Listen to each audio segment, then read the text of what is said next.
One.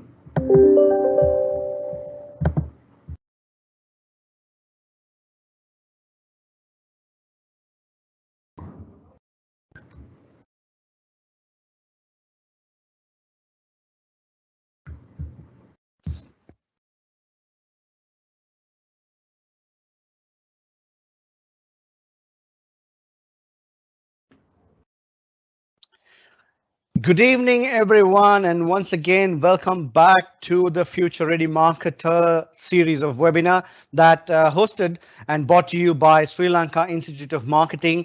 Sri Lanka Institute of Marketing, as we all know, that is the national body of marketing, which is taking a pioneer role in terms of driving the economic prosperity of Sri Lanka. Now, Sri Lanka Institute of Marketing is the national body who has been doing this endeavor since 1970. We have been empowering, inspiring, and motivating local marketers not just to career advance themselves, but also to broaden their horizons and contribute back for the betterment of the Sri Lankan economy. Now, this webinar series is our latest effort in creating a platform to bring together local and international industry experts who will give you the best in class of knowledge, emerging trends and themes, case studies and experiences. Now, to benefit local marketers and to support them understand the ever-changing marketing landscape to become future-ready marketers. Now, with that in mind, Sri Lanka Institute of Marketing launched this series of webinars. This comes to you as phase 2 of Restart Sri Lanka, because the Sri Lanka, what we need right now is to ready our marketers, ready our fraternity to face the future. Now, a national campaign to challenge dependent risk-averse mentality and to enforce an entrepreneurial, innovative mindset with right skills and knowledge to drive Sri Lanka towards economic prosperity. That's our objective, that's our aim. The key emphasis would be to change traditional Sri Lankan mindset and change the outdated thinking pattern of the public, and bringing an emphasis about innovative thinking, innovative mindset with enhanced skills and knowledge of you, the young marketers and the future marketers of Sri Lanka. With this in mind, we are going to create a new aspiration towards starting new businesses, to start up, introduce innovative products, processes and services. And we are bringing this program to you with the slogan of empowering the nation with knowledge. Now, having said that, today I don't want to waste too much of time. I want to straight away get into the topic. It's going to be an interesting topic for you. And this topic, you know the topic already, but what I'm going to do is I'm going to talk to you through about the expert today who's going to talk about the consumer activism. There's so many words around this topic, but let me bring about why this person is so special for today's program in order to talk us through this exciting topic. Now, this gentleman was recently named the Asia Pacific's PR Professional of the Year agency by the campaign at 2020 PR Asia Awards. And he is an Innovator 25 by Global Communications publication Provoke. Now, his background is centered around reputation management and strategic communications at major networks like Edelman and Fleishman Hillard, where he serviced multinational brands and governments in Asia, Europe, and the United States. He has been practicing in Southeast Asia for nearly a decade, particularly empowering brands in the new markets. So, without further ado, ladies and gentlemen, please welcome to talk to you on the consumer activism and the importance of that to the marketers, Mr. Anthony Larmon, who is ready to take us through this topic. So, Anthony, over to you. Thank you so much, Arush. So yeah, like you said, I'm very much a public relations practitioner. I'm hardly a marketer, right? So you might wonder, where is my place in helping, marketers get future ready? And that's because our two worlds are very rapidly colliding. The world of PR and reputation, and of course, marketing. And it's funny, there's sort of two ways that this is happening, sort of in the marketplace itself, with people, with interest groups, with consumers demanding more, finding their voice as activists, but also behind the scenes in the offices.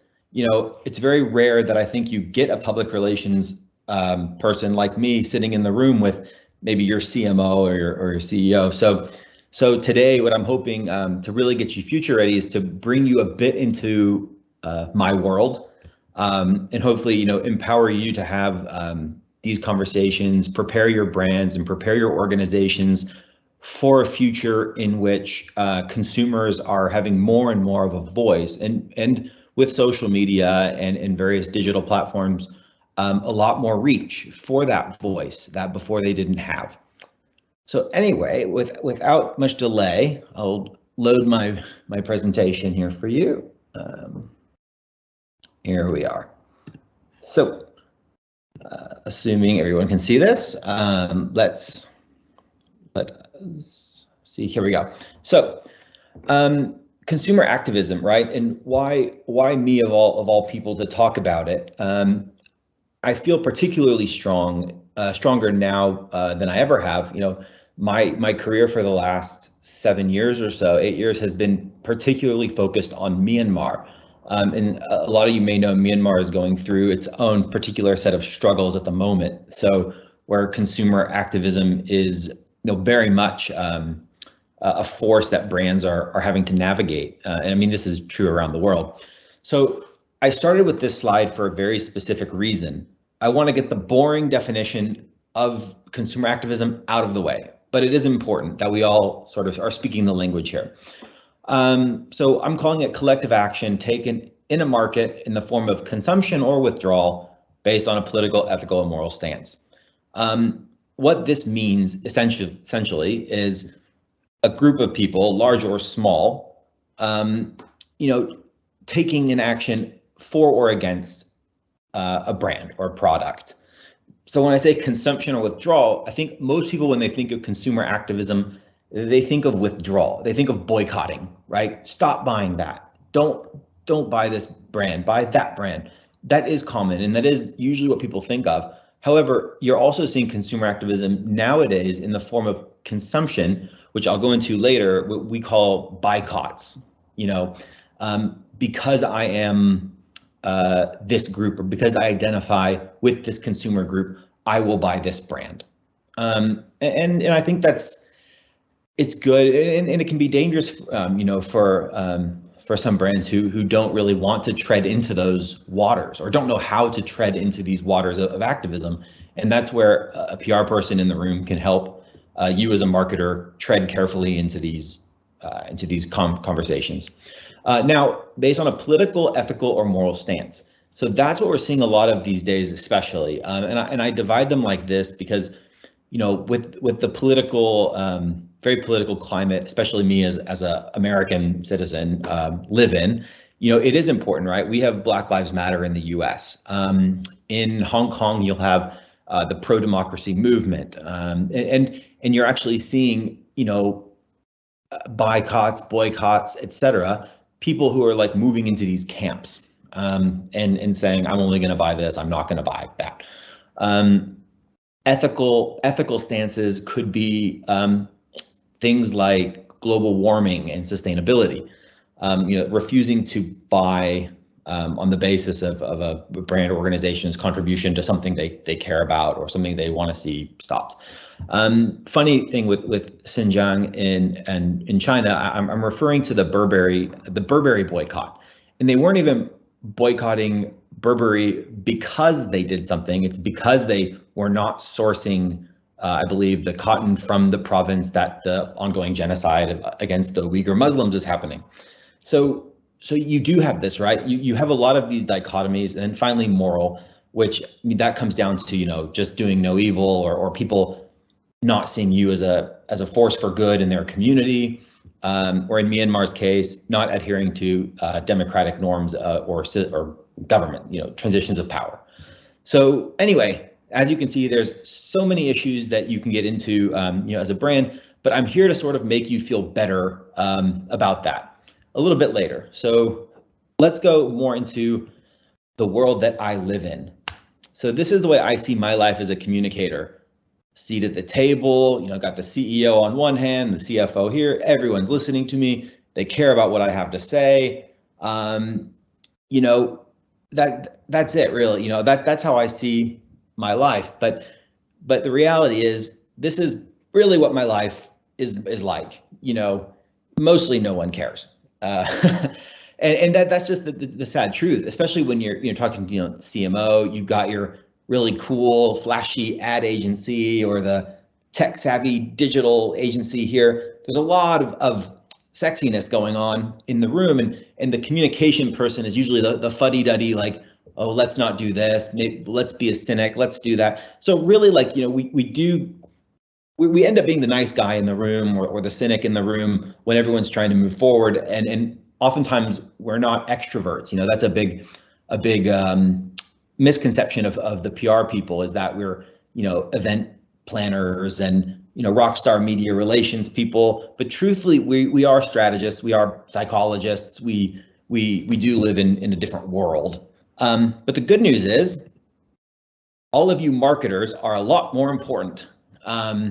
That's just the reality. A reality I'm trying to change to become as important.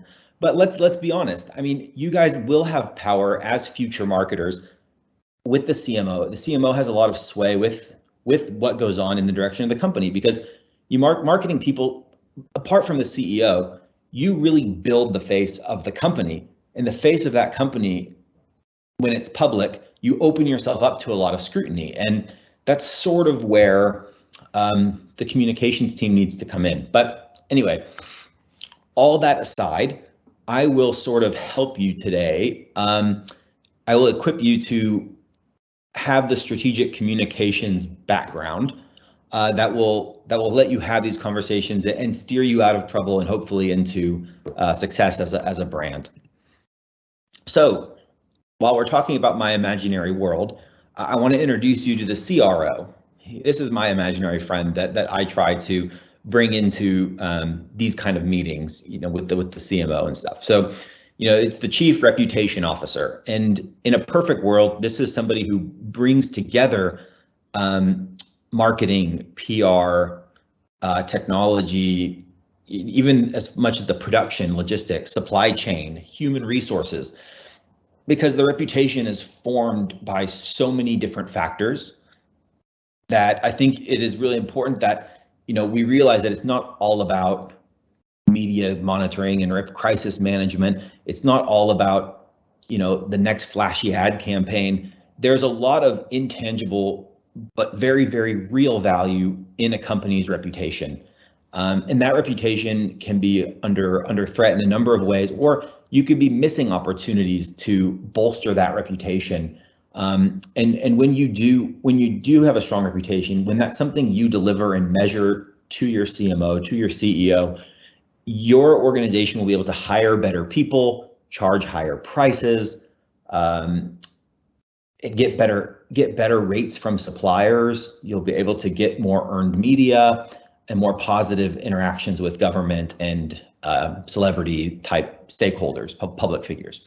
So anyway, consumer activism really is a blind spot at this table, because, you know, the CMOs or as marketers, the focus is not always on, you know, on reputation related things or on these activist stances.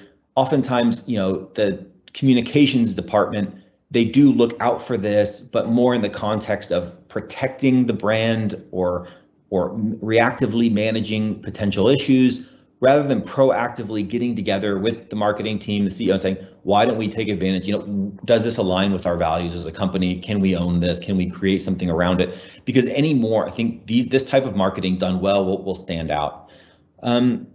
So again, it is a big risk, consumer activism. But again, I don't want to overplay the risk, because I'll go into a few caveats later on exactly why and how to deal with issues of consumer activism. So anyway, now I'm not sure how many of you know the TVC with Kylie Jenner or Kendall, I don't know, one of the Jenners. I'm sorry, I'm not that cool yet. But basically, you know, it was her singing and dancing down a street, giving a can of Pepsi to a police officer, and all of a sudden racism in the United States was solved and everybody danced happily together. Oh my goodness, the internet and did not like this at all. It can go terribly wrong. And really, this is sort of what happens when you don't have a PR person in the room or at the decision-making table. When you make creative, when you make a campaign, especially if you're treading into the waters of activism, always bring your boring PR person with you, or ask their opinion, or go get research from your research department. Say, is this going to land? What are people going to think of this? You know, before you put it out. And in today's world as marketers, I know you guys live strategies on a quarter-to-quarter basis, and it can be really tough. But it is worth taking pause, because, you know, if you are in a much more activist world, if you are using that strategy in marketing or going down that avenue, you can walk into some tricky waters, but it can go right. So here's an example of how, in my opinion, it all comes together in a nice way. So, you know, in strategic communications, we talk about having purpose, being authentic, knowing your audience, you know, taking a stand, you know, being brave. You know, a brand can be brave. You don't need to hide away from all issues, right? But you need to know where that issue intersects with the life of your audience or the thing that you as a brand stand for. In this case, very obvious, L'Oreal as a beauty brand, their base is female, and females themselves are becoming more vocal in demanding, you know, equal pay, equal rights in a lot of ways that, you know, they just don't have. So for me, like, this is a great example of being bold, being true to a brand identity, using the right color, using the right motif, you know, and having a very clear ask: hire more women in leadership roles. That's it, right? So there's nothing fancy or convoluted. This is something that they feel strongly about as a brand that's probably driven by a lot of women leaders itself, and they want to see that in the market. So it can really go well.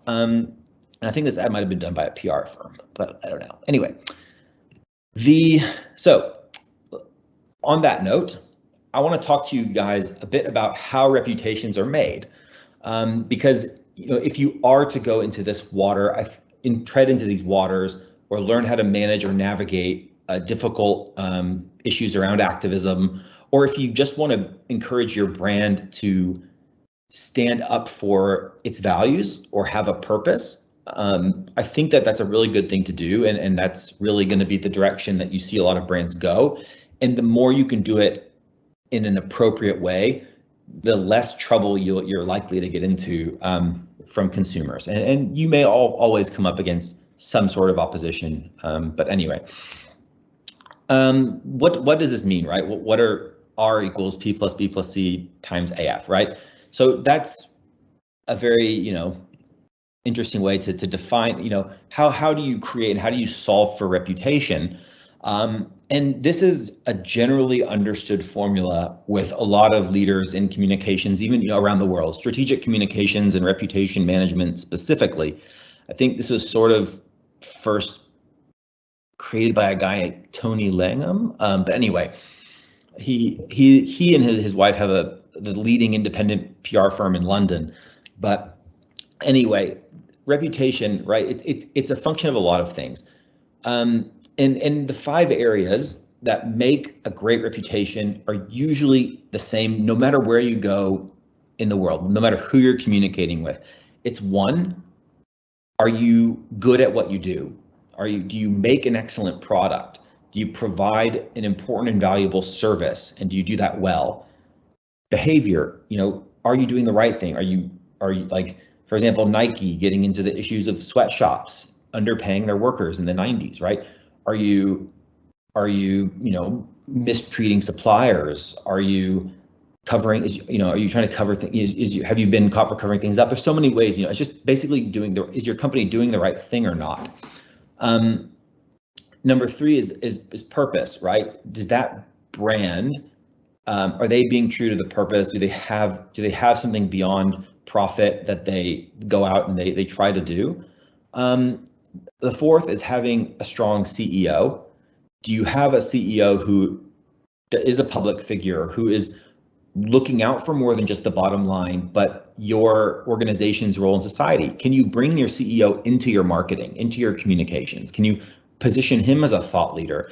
And I have a few examples in mind of who does this really well. But again, I think it's going to be different for every company. And last, do you appeal to millennials, Gen Z, digital natives? Are you appealing to youth? The future consumers. Are you recruiting new believers? Are you aligning your values with something that is timeless, that they care about? And are you doing it in a way that cuts through the clutter and is creative? So anyway, sorry to drag on, but that's it basically, right? Do your thing well and do the right thing, spread the word there, and then do it in line with your values. You have to be authentic. That I cannot stress this enough, because this authenticity factor really is the big difference between, can you imagine, I don't know, Uber or, a toothpaste doing, the lipstick ad, right? It doesn't make sense. And you might have a great idea, but you need to make sure that ultimately, just like any brand guideline, any creative you put out, it needs to be in line with what you stand for. So I hope you find this generally helpful. It's a very simplified view of sort of like how we manage and measure reputation. But again, in marketing, it's just as important, because these are all stories you can tell, and these are all things that can align very well with your audience. So the title slide, right? What are we here? Can consumer activism make or break brands? That's really what you wanted to know today, and the answer to that is yes. It can make brands and it can break brands. So like I mentioned, not just boycotts but boycotts. So that Nike ad was, I believe, in light of the Black Lives Matter protests. He had sacrificed his career in the American Football League by taking a knee and by refusing to play until they had actually made their stance clear. So he lost his job, he lost his opportunity. But anyway, he became a bit of a symbol, and Nike stood by him and took advantage, because this is very much something that they believe in, which is racial equality in sports. So that worked very well, and as a result, Nike did phenomenally well in sales and in brand reputation. Sure, they lost a few. They might have lost a few customers, right? But those customers, maybe they don't align with the values that Nike said. And one of the most important things that I can stress to you all today is no brand can be everything to everyone. It's impossible. So don't try to be. You have to be true to yourself, and I'll talk a bit about that later. But again, you don't, if you're taking a good stand and you're doing it right, and you lose a few customers, chances are those aren't the kind of people that you might want representing your brand anyway. And I hate to use the phrase, you have to crack some eggs to make an omelet, but at the end of the day, if you're doing the right thing and you're doing something that's true, people will respect it. Even people who don't necessarily have a stance on that issue will appreciate that you are that, and that's your role or your stance. So on the other side of that, boycotts. And now this is really the most interesting thing in my career regarding consumer activism is Myanmar. Because in the past, my job, for example, in the US, was every day on a computer battling misinformation that was being spread by activist groups.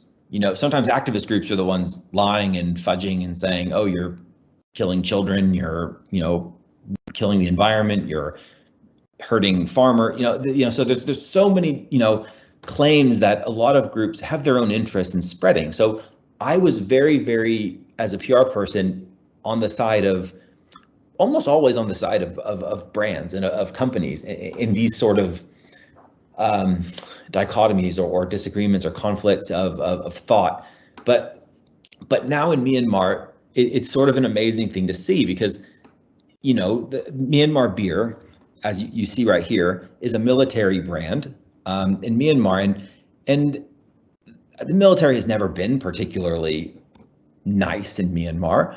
But with the steps towards democratic transition towards democracy and their willingness to do that, people actually forgave them because, you know, they got out of their way and they made their beer, and you know, people could live with them. And Myanmar beer is a phenomenal brand, and it was probably the number one beer brand in the whole country, despite the things that the military very much had been doing.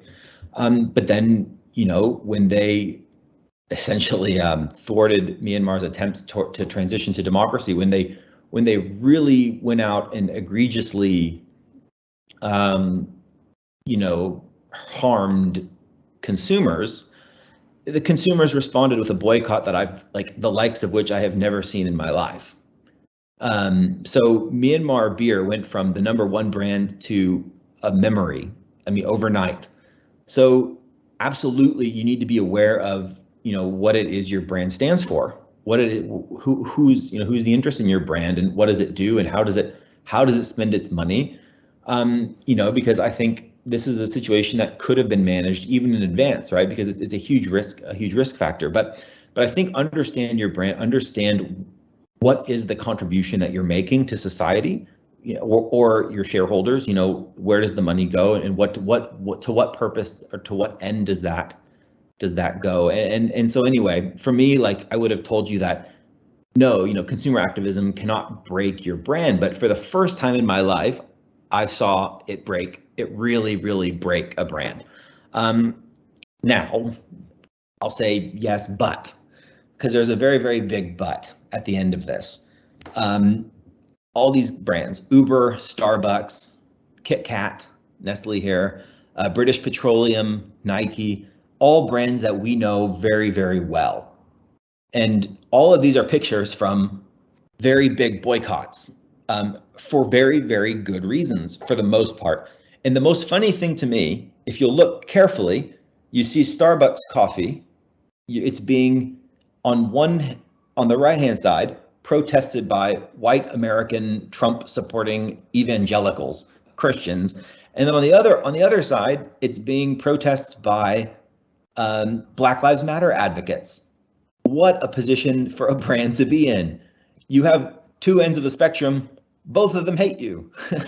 So why is Starbucks not completely crashed and out of business? And actually all these brands are very much still in business and very much in a lot of ways still mostly loved brands. And I'll answer that question. And that is this slide. It might look like a boring slide, but it's a very, very, very important slide. When an issue or a company gets polarized, for example, white evangelical Christians in the US and Black Lives Matter advocates in the US, the brands and people like us, marketers, right? We might only consider the two ends of the spectrum, for or against. And oftentimes we fail to engage or consider the majority of the middle ground, right? There is a middle way in managing these things. You don't need to jump into every single matter of activism. But if you don't go out and conduct research on that middle ground, you're not going to know what they're thinking. And they are obviously the most important ones to know what they're thinking, because as you can see, they're the majority and they're engaging with you. They're buying your product. They you know, and these are people who they're not going to post their comments on social media. They're not going to write the newspaper. They're not going to cause trouble for you. You know, they're not people who want to give their opinions. And so naturally, as a brand, you're not hearing them.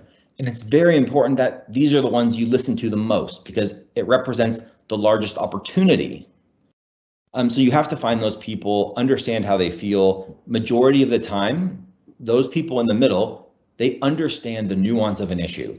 They understand people on one side or the other, you know, being a bit crazy, and they forgive you, you know, as long as you just adhere to good principles of business and keep making a good product that they like and behaving nicely.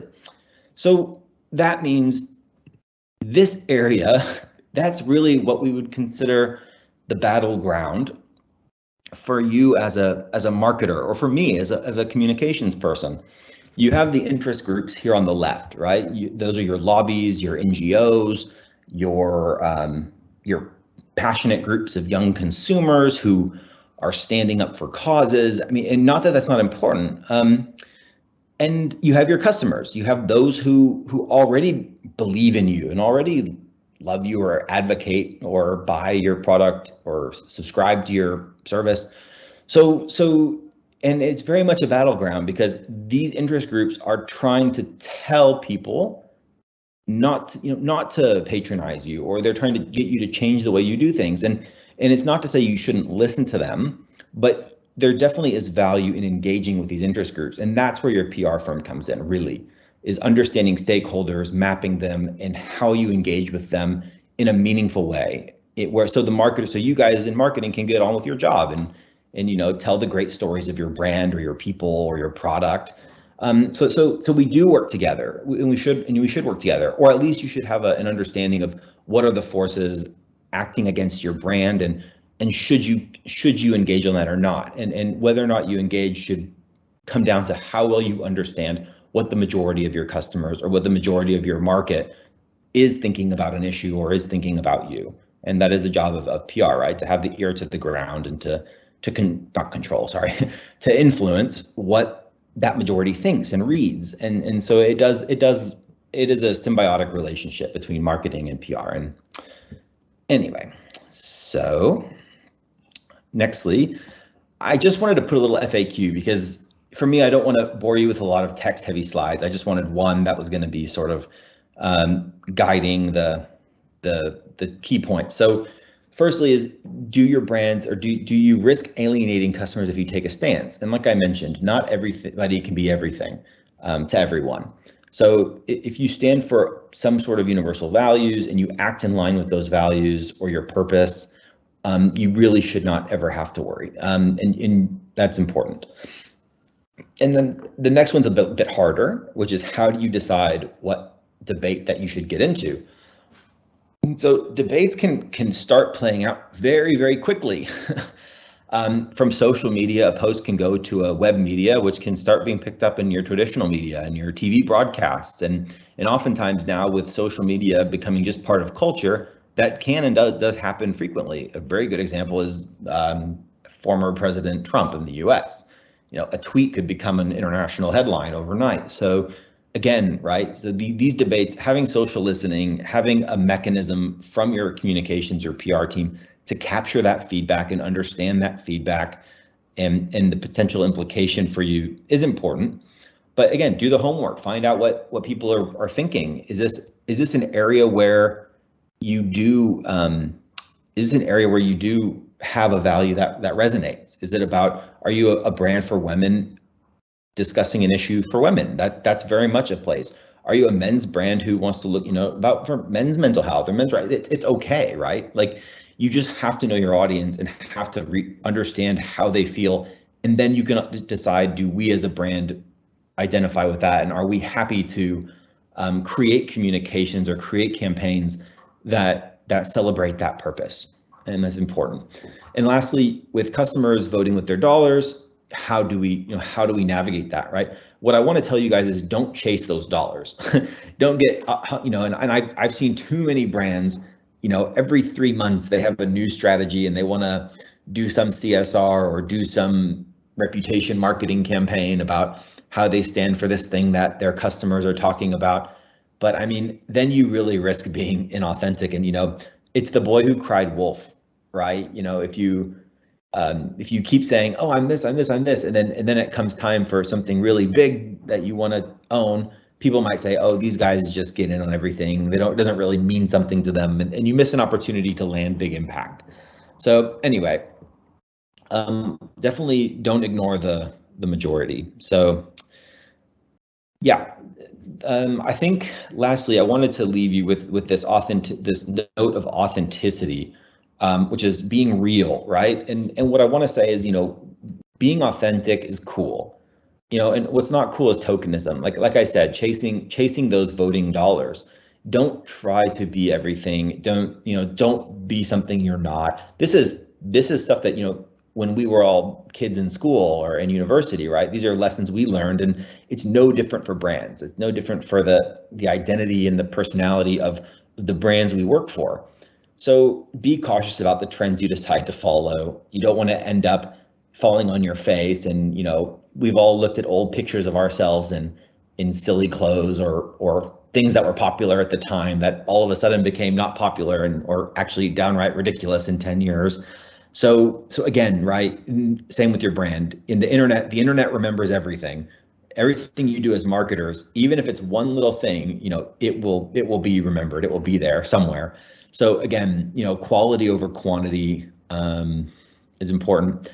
And I think if you happen to find yourself, like I said, in a position that you can relate to your audience, count yourself lucky and do go for that opportunity. It's a big opportunity. And what is it? We're not all about selling soap here. Marketers, that your job, you might sometimes feel like your job really is to generate sales. There's a lot of pressure, but at the same time, you do have that responsibility as the organization's second spokesman. It's not PR like everybody might think.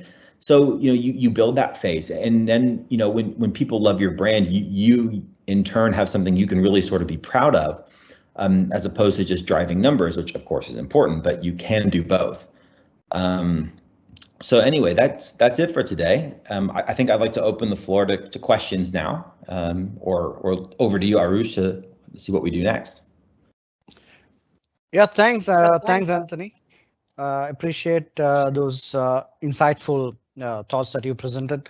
So I think certainly we have learned a lot, and in terms of our approach. But I would like to invite the panel, or the audience rather, to send in questions, your clarifications, your viewpoints, whatever you want to say to Anthony, or maybe even share a perspective from the Sri Lankan context. So please feel free to send in your questions, and I would like to share that with Anthony and then get his response back. Now, until we get some questions rolling, Anthony, I'll straight away start off with the conversation. I really like the formula that you put out there. Reputation equals performance plus behavior plus communications into authenticity, right? Now, do you have a weightage to this formula, or is it just that you could use it any which way you like? Oh, it's very much a benchmark.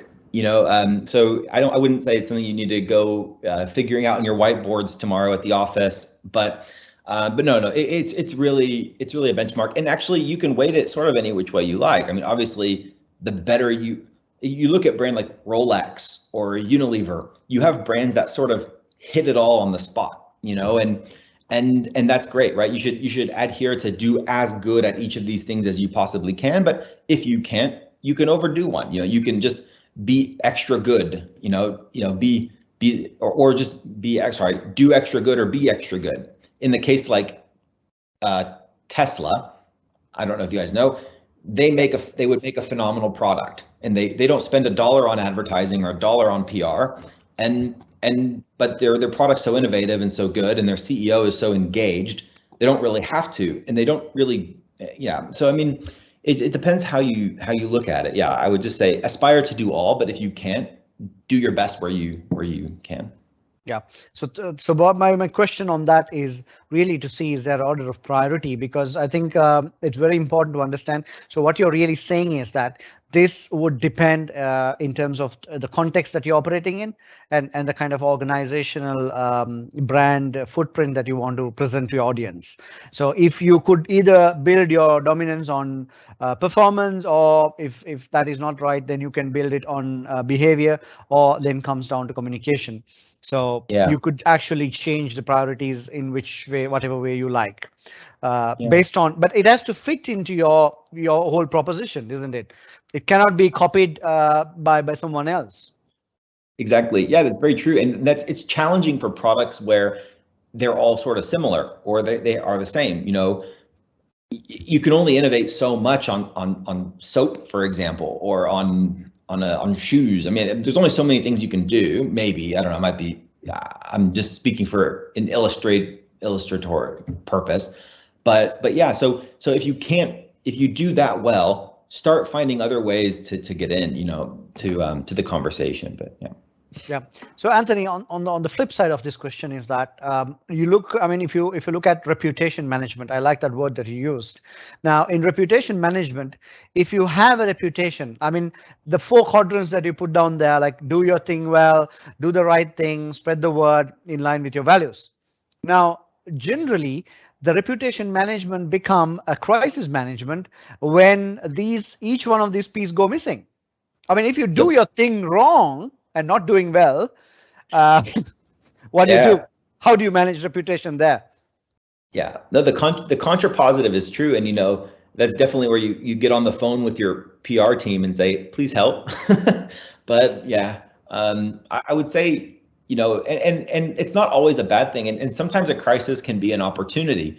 A good example, like you said, was if you're supposed to do something and you don't do it. KFC in the UK, they ran out of chicken in their restaurant, and everyone freaked out. What do you mean you don't have chicken? You're KFC, and it was all over social. And they put out a really cute ad, FCK with a empty bucket of chicken, saying, "We are so sorry. We know it's our job to have chicken. We messed up." People loved it, and no one thought any less of KFC. So you can definitely work together to find those opportunities, where they present themselves. So Yeah. So I think that's what, because in practical sense, we would like to live in an ideal world, Anthony, but most of the time we mess up and then we think of PR. So that's very much of a reactive PR, isn't it? yeah, yep. So And that's not good. It's not a good situation to be caught by surprise. So there's a lot of reputation hygiene things that we do behind the scenes. Monitoring, listening, stakeholder mapping, key message testing. Is that really going to land the way we think? And there's a lot of tools that we have that I wish we could give to marketers more, because of they're always on job to like build that business and drive those sales. And so I think, like, to know, or at least as a marketer, to be aware that these things are happening, you can actually pull those insights to do better work in your own realm per se. So yeah. yeah. So thanks a lot, because I wanted to just I think leave a thought, or maybe even reflect back on you, is to say that, I mean, Professor Philip Kotler, the guru of marketing, he Yep. defines marketing in 6 words. He says, create, communicate, deliver value to your target as a profit, and he leaves the definition there. Now, for me, I think what happens after that is a very, very critical point. You create, you communicate, and you deliver value to a target audience at a profit, and then how they react, how they feedback is where a success of a brand really lies. I mean, Yeah. would you bring in PR there? I mean, the continuation of this definition? Yeah, so PR, if I were to put it somewhere, I mean, I would definitely leave that to the marketers, because ultimately, you're telling the story of the product, and that's what your business really is about, the product at the end of the day. But what say does the PR person have, or what say does the marketing person have over the way the product is created, the way the value is created? We don't really, but customers might, and I'm seeing a really cool model come up lately of C2B, consumer to business, where consumers almost get a say in how the product is developed and how it should be better. And that's sort of, I see the role that we as marketers, opening the conversation, communicating the product benefits, and we as communicators understanding, where that all fits in the day-to-day life of the person and how they feel about the business overall. If we can if PR people can protect the business's license to operate, the marketing people can really do their job well. But if you're marketing something that doesn't work, or you're marketing something that for a business that people just don't like, you'll never be able to do your job well. And our job is to try, as PR, is to try to make sure that those can be told, and that can be done in a way that is actually not wasting people's time and effort. I mean, Yeah. marketing people's time. And, Yep. So thanks. So Anthony, I have a question, and it says, "Thank you for the session and some of the case studies you shared. Are there more homegrown examples you could share specific to the Southeast Asia market region, and what were the main challenges faced?" You like to shed some light on that? So you're talking about consumer activist issues in Southeast Asia. Yeah, some specific examples from maybe Southeast Asia with your exposure. So the one that jumps out in my head, I mean, mostly are East Asian examples. You don't see in a lot of markets in Southeast Asia, and I don't know if this is the case with Sri Lanka or not, some markets, they're still very price conscious, and the way the communications and digital and stuff, it's only just reaching them in a lot of ways. So activism hasn't really been a big driver for Southeast Asian markets, and in markets that are still very much developing. So you have in these markets NGO presences, and they represent more of the activist force against brands. Very few consumers are organizing themselves, with some exceptions, but yeah. So I think I would like to see more, but I don't have any examples in Southeast Asia that I can sort of call to mind, really. All right. So, I mean, maybe if I could just add something that came to top of my mind to the audience is that Maggi had a huge PR crisis, the Maggi noodles in India in 2015. I don't know, Anthony, whether you heard about this.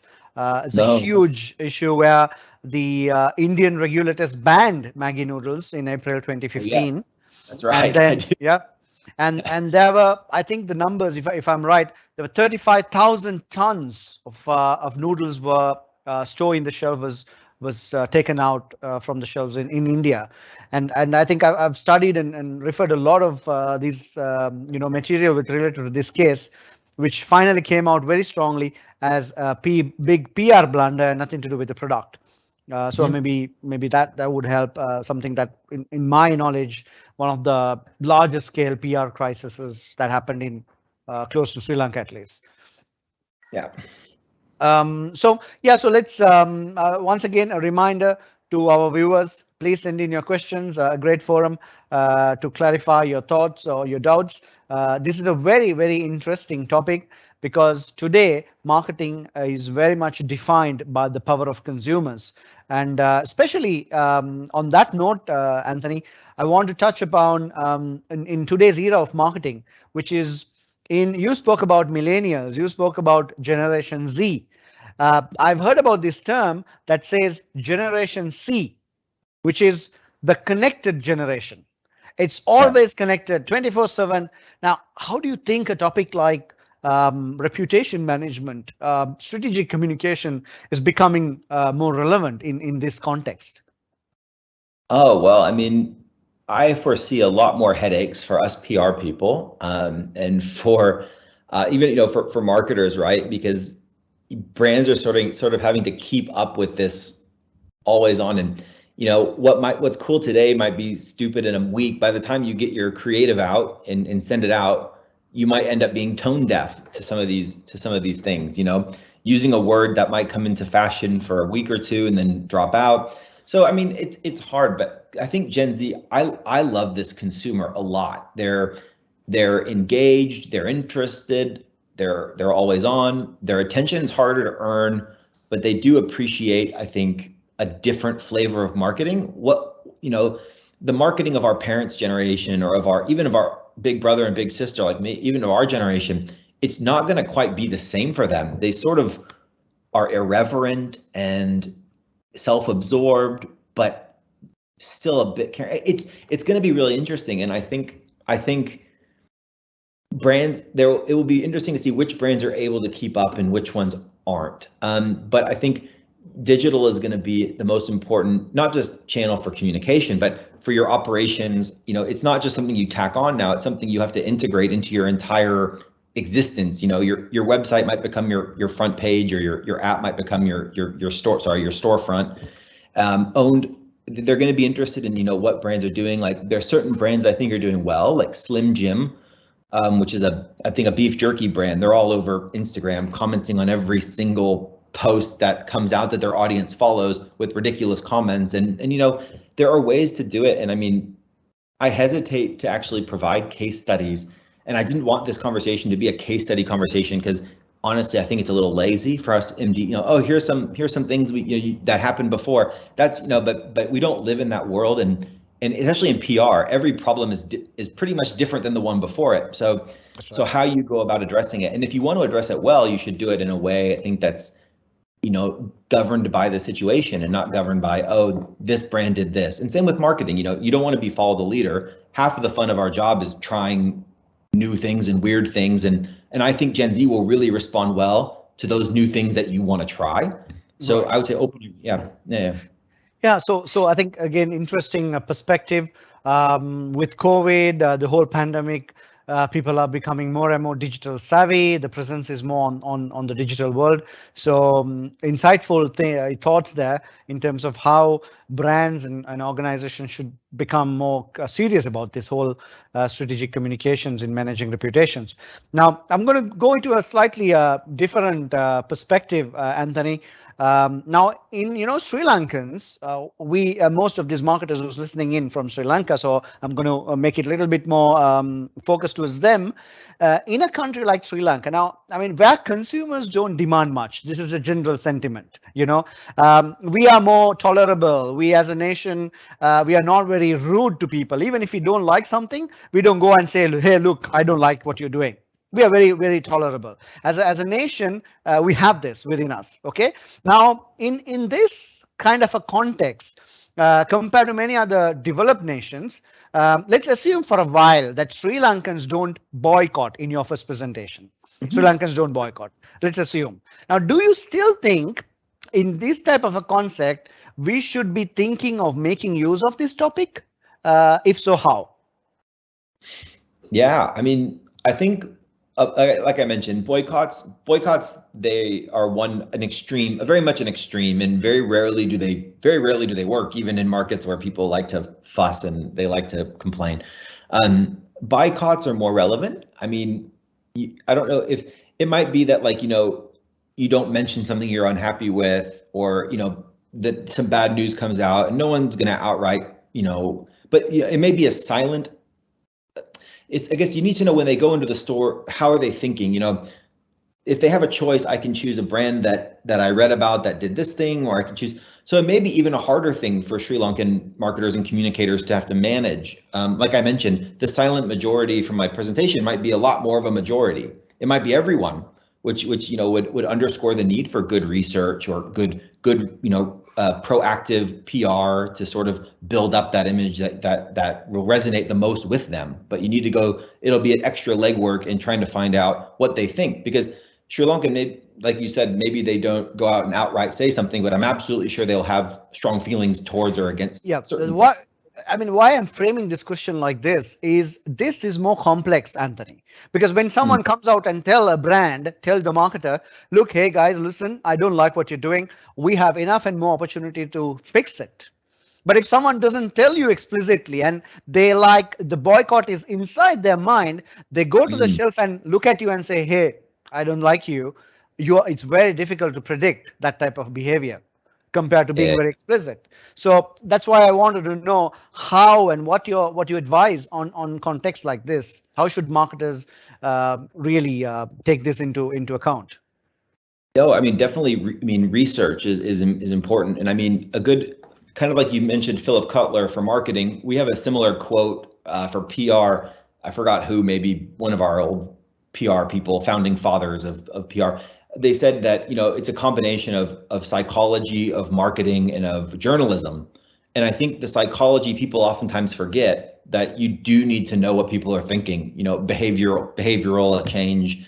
And oftentimes the way they behave and the way they think does influence their buying and stuff. So. All right. So interesting perspective. So once again, I have a question that I'm going to go to. My question is, the boycott, the BUY boycott, is markets like Sri Lanka, is there to be daring enough to stand for something and ride that wave as users? As users are the customers.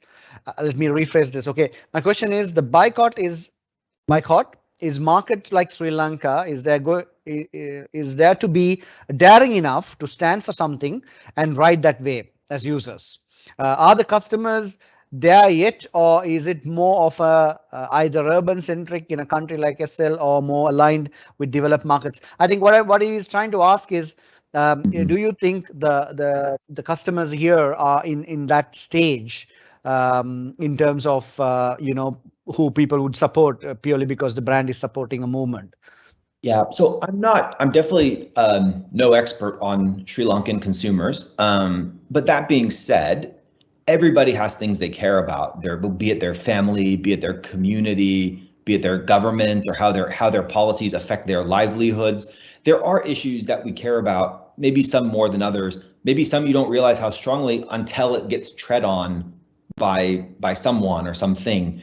So I would say it doesn't have to be urbanized, doesn't have to be just for the developed markets. Oftentimes consumers haven't quite found their voice. Like in Myanmar for a while, there was a sense of defeatism with the military. The military was just this reality you had to live with. Nothing you said and nothing you did would get you the advancement you needed, would get you the things. But once they sort of tasted democracy and what that brought to them as a country or as individuals, then all of a sudden they started to realize the very negative force that military brands and pocketbooks represented to them, from a taxi driver all the way up to a CEO of a conglomerate. So it didn't really matter. I think it really does depend on what values you stand for, or what values are being sort of in your mind betrayed by businesses or governments or what have you. And yeah. But I'm also thinking that I think this question, once again, it's an anonymous question. So I would like to hear from the person who's raising the question, whether I'm interpreting the question right. So what his point of view is that, is it, I mean, is the customers, I mean, it is a general phenomena, or is it more urban centric? I think this is where I'm connecting to my previous question. Are people explicit enough? I mean, or they don't want to talk about it openly? Yeah, you're right. No, I see what you mean. It's kind of like, urbanites and first world people being spoiled little brats. We're spoiled and precious people who, need their thing, to want it to be the way that they want it. So there is a truth to that. There is absolutely a truth. And also, it depends on where your consumers are at in their own hierarchy of needs, right? Self-actualization. Are they just concerned about food and shelter, saving money? If so, they're not going to care if one brand pollutes the river or if one brand saves the fish. For them, which one is cheaper? Done. So it really does depend on a lot of different things. So yeah, it does depend. It's a gray area, but. All right. So thanks. So there's another question, again, an anonymous question. Every brand has a purpose, and the reputation management is supposed to be supporting a brand to live that purpose. Right. Now, in this topic of consumer activism, how do you see the purpose of the position of a brand having an impact? The purpose of the what? Sorry? The purpose or the position of a brand. Like positioning, maybe, I think is referring to the positioning or the purpose of a brand having an impact in managing consumer activism. That's a good question. That's a really good question, because truthfully, you're going to want to communicate that impact at some point, especially if it's a positive impact. If you're taking proactive steps in marketing your reputation, of having an impact on society, a lot of brands do this well. Measure the people you reach, measure the lives you touch, measure the bits of cans that you pick up on the street, measure things, and then communicate that. You can have a great impact, but if you don't have that communications element of reputation management, it doesn't matter if you do good or if you do things well, no one knows about it, right? So you need to build in the element of communicating what impact you've had. And that is another role of PR, right? Is to sustainability report or milestones or public, in the newsroom, we reached 1 million people this month. This was this marker, this milestone. That's important. All right. So I think once again, let me build on this particular topic that you spoke about in the initial of being authentic, because this particular question also has some link to the purpose, the position. It's about being authentic. Now, I mean, I'm going to say out a statement. Maybe Anthony, you could just being authentic, but what about being popular, which is more important? Yeah, good question. I mean, oftentimes they go hand in hand. What's popular is cool, or what's cool is popular. And I can definitely tell you, you're not going to be cool if you're not authentic. I don't know if you'll be popular, but you won't have a chance. really, or maybe you'll be popular for all the wrong reasons. You'll be bullied. You know, look at these stupid people. Look what they did. This dumb ad. It happens. But yeah, so it is very much hard to say, but yeah, I think being authentic is the most important. It is the single most important thing as marketing or communicators that we have to do, but it's hard to measure.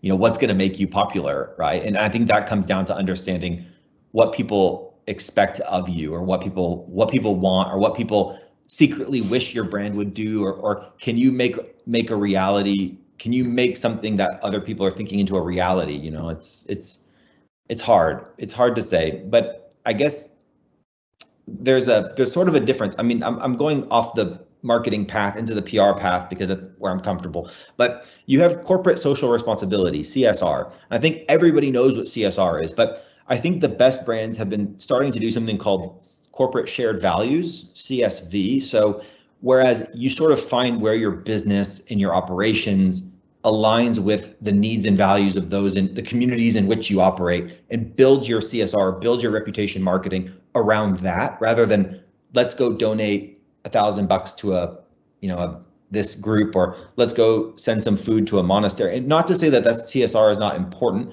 especially in Myanmar, which is a very giving place, and I imagine Sri Lanka, being Buddhist and Muslim and very religious, also has that element of giving and donating. Absolutely. And yeah, and when your businesses are led by sort of traditional older people, oftentimes they see CSR as just go do this donation. But we as PR people struggle telling the story of a donation. You know, a lot of people do it. How do you get more mileage out of that? But if you're able to integrate your business or your marketing in a more relevant way, in a more authentic way, into the lives of the people your business touches, then you've got ammunition for all kinds of marketing, communications, you know, sustainability. It's much better. But yeah. So yeah, I mean, once again, a reminder, we are into, I think it's a very interesting conversation. We've just passed through 1 hour, Anthony, and we have maybe a few minutes left. But let's, once again, a reminder to all the viewers, please send in your questions. Whatever time we have, we will use it for discussions until we get some questions rolling in. Now, I'm going to build on the point that you mentioned. You touched on corporate social responsibility, and now companies looking at corporate social value. Now, in the Sri Lankan context, primarily, I know there are exemptions, but primarily PR is done in order to fix a problem, or in order to give some new news to their clientele, to the audience or the consumer. Now, I wanted to touch on this one word that you used, strategic. Strategic. That means, like, are we going to use PR to achieve our corporate objectives of achieving growth, of achieving profit maximization, of achieving sustainability? Now, how do you really, bring PR into this? Because that's something I feel corporates lack to a great extent. PR is still an operational element, not very much strategic. What's your advice, Anthony? How do we move from this operational to a strategic perspective of PR? So yeah, that's a big challenge. I mean, it's a challenge all over, I think, all over the world in our industry, which is, a lot of PR. We always say PR has a PR problem, because we have a lot of problems around people thinking we're just there to send out press releases, or when something goes wrong, you call the PR team without, like you said, without realizing that you can stop things from going wrong, and you can't always stop things once they've happened from ungoing wrong. And if you get in trouble, we can, there's damage control, but it's not damage elimination. And sometimes that damage can still be catastrophic. And PR's role, to move PR's role, I wish I could answer that. How do we get PR a seat at the table? I mean, the answer really is to, if you don't have PR in your organization as a marketing team, I do recommend hiring a PR firm. We're not there. I don't have any interest in saying that, but I will say a PR partner can be incredibly valuable in getting you a read on what customers are saying, but not just customers. What are regulators planning for you, or what policies are going to inhibit your business, or preventing lawsuits, which can be costly both in terms of time, money, or wasted marketing budget. Maybe you run a campaign for 6 months that falls flat, that if you had done a bit of preliminary work on how it's going to land with who, you could derive more value from that. But it's hard because you have PR from, there's so many ways to define it. Strategic communications. There's also creative communications and investor relations and donor relations and community. There's all sorts of relations, and we sort of got ourselves in a bit of a pickle, with PR sort of being applied blanketly towards everything. But ultimately, there, I would say research, data, coming up, really being able to measure, improve your value, and that's an area PR has always struggled, which is like, we measure ourselves in clippings and in PR value, and it's not really a telling story of the value that we do offer. So I think we do it to ourselves a lot of the time. But hard work is hard, and I mean, I think everybody can be a bit lazy sometimes. And when PR people get lazy and they don't justify why something's the right thing to do, they maybe get into trouble. But I don't really know, honestly. And I'm every day trying to insert us into that strategic conversation. But there are ways to do it. I think you said it right when you put up that picture, the CEO on the side, or maybe the chief communication officer, CCO, was trying to break into the whole conversation amidst those flamboyant CEOs, the CFOs, the CMOs.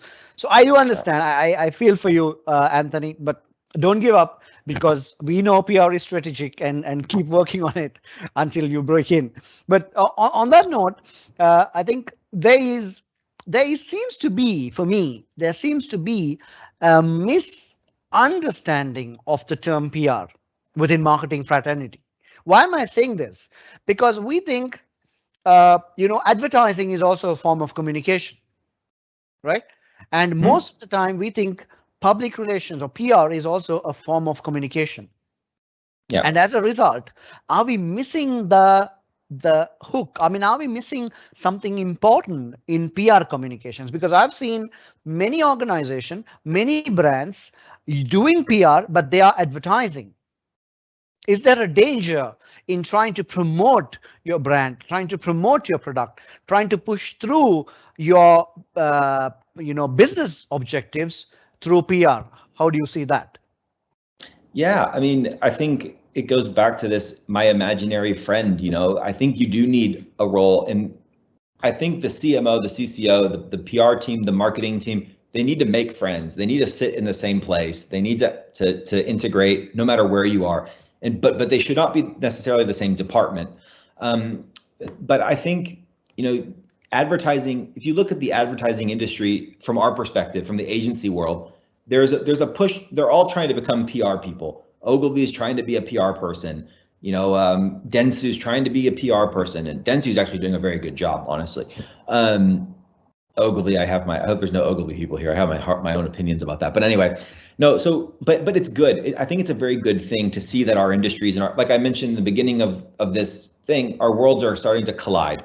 Marketing and advertising and PR and reputation, because one good ad can do wonders for your reputation. One bad ad can really do a lot of damage to it. So I think there needs to be a unity, or at least some sort of function. In my mind, reputation would be the easy way to say it, overseeing every form of communications that comes out, or literally even anything that the business creates, every product should, and there is quality control. They are trying, so there is a function there for that. But a truly good reputation-minded marketer or communicator should understand that there's more levers than just a press release or a crisis management or a social media page or campaign. You have so many things within the organization, and I think that might answer the question of how do we as marketers and PR people become more strategic partners, even to the CXO level or to the board level, is having that broad understanding of not just you're marketing the brand, but you're marketing the whole business. And I think understanding all the elements of the business and where they touch your customers is an important tool for us to have real conversations with bigger decision makers. But yeah. Right. Interesting. So I have another question, Anthony. How do you see PR and communications landscape being digitally disrupted, and what's the impact on comms professional on this? That's a hard question. Yeah, I'm a traditional PR person, so for me, I struggle with this as well. But the short answer is I think it makes things easier, as long as, I mean, Facebook doesn't make it easier with all the data they restrict. I'm sure you guys know that very well. But when you're doing social listening, I think building online communities, or even building communities in the real world, creating experiences, special offers, finding ways to collect data. If you have a good data management system and you have marketers and communicators who help build it, or who at least know how their data fits into the broad picture, I think that's the best way forward, is to make data simple. And that could be a very important way, again, to have higher level conversations, is to say, not just collecting data, but analyzing it. And I think the future of predictive analytics, or other prescriptive analytics, those things are all going to be more important going forward. And I think we're still in the early stages of the capability of some software, especially in the marketing field. It's still pretty simple, but we can do better. I think maybe that's where the unity needs to happen between marketing and PR. Run a campaign, see the reputation metrics, see the reputation metrics, see the sales metrics. I think data management can be an interesting way that you unify and understand how these all affect each other, but that's a ways to be seen. All right. Interesting. So Anthony, thank you very much. But on one point, I just wanted to remind these viewers that I've just going through a study in US. It said brand activism sways buying behavior, and brand impressions are impacted by, and this was agreed by 58% of consumers in US. Now in Sri Lanka, unfortunately, we don't have data, but don't take it lightly. I'm sure for two reasons that you might not see the impact. One is we don't have established data as much as we would like to talk about it, and the second part, Sri Lankans are not explicit as the US consumers. Sri Lankans would, might be having consumer activism. Probably they're taking it out very silently. So those brands out there, you need to really watch out. Would you agree with me that statement, Anthony? I mean, absolutely. I mean, you would know very well, the reality there, but I mean, in the States and anywhere where you're having emerging middle classes and hobbies and interests and curiosity, I mean, you're seeing it grow. But yeah, I mean, I don't envy the situation if you have to really research hard, because it's hard to read minds, right? We're not really mind readers yet, but with data we can be. So maybe that's a solution. But. Yep. So I think that's all we've got time for today. Anthony, thank you very, very much for this very insightful, very thoughtful conversation, and on consumer activism in strategic communication intersecting the role in brand marketing. I hope the marketers out there, the Sri Lankan marketers, are able to use this conversation to equip you to make yourself future-ready marketers. And on the same note, on what we discussed today, don't forget, we are meeting next week at 6 p.m., 5th August, with another interesting topic with one of our marketing experts, homegrown marketing expert, Mr. Shanil Pereira, Director Marketing for Singer. This is our on understanding your evolving consumer. Today we spoke a lot about consumer activism and how the strategic communications that we need to really think through in managing our PR and in managing our public image. Next week we are going to discuss about how do you really understand your evolving consumers. So don't forget to join us next week, same time, same place. And thank you very much once again. A big shout out to our expert speaker today, Anthony Larmon, and of course the Sri Lanka Institute of Marketing team behind the stage. As always, they've done a wonderful job in putting this together. The membership division, and the marketing division. Thank you very much, guys. Until we meet next week, have a pleasant evening, ladies and gentlemen. Thank you, Arush. Thank you, everyone. Thank you, Anthony.